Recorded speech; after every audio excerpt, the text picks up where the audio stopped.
See, the bulk of the patients would be vaccinated. If you're not vaccinated, you get segregated, you get put in a different part of ED, put into isolation.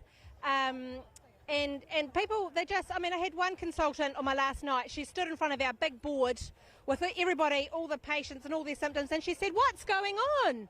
Why have we got so many patients? It's all cardiac, short of breath, collapses, falls." And I just can say, tick, tick, tick, this is adverse reaction.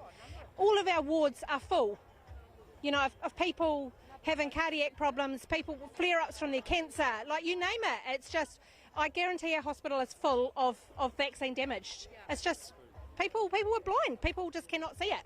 So obviously everyone's been really concerned about hospital beds being taken up. There is a lot of information out there about treatments that are coming from other countries. Why do you think New Zealand has refused to adopt any of those treatments and any of the advice coming out from other countries?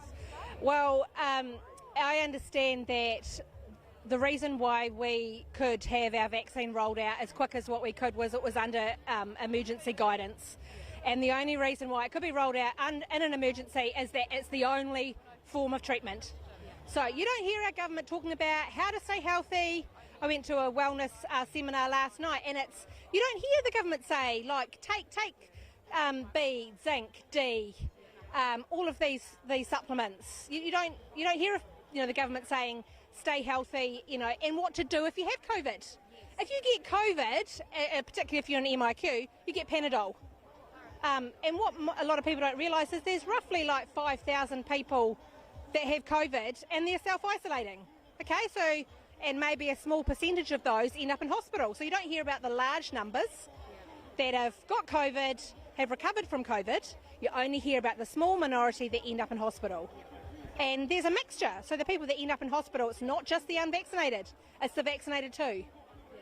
So I've had a lot of people reaching out to me recently saying we tried to do the right thing, we went and got our jab, we thought we were being a good part of society, we were really contributing, and we've had horrible reactions, and the doctors have turned to us and said, we don't know what it is, we can't help you, good luck, effectively. And it seems bizarre that that's our stance on this. What research in the hospitals were they giving out, were they talking about with people that had reactions? Were anyone talking about it, or was it too taboo to talk about?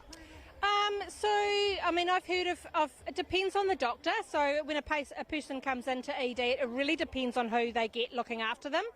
I'd say the majority of doctors are pretty blind themselves and will swear black and blue that whatever they're going through is nothing to do with with the vaccine. The odd, depending on how severe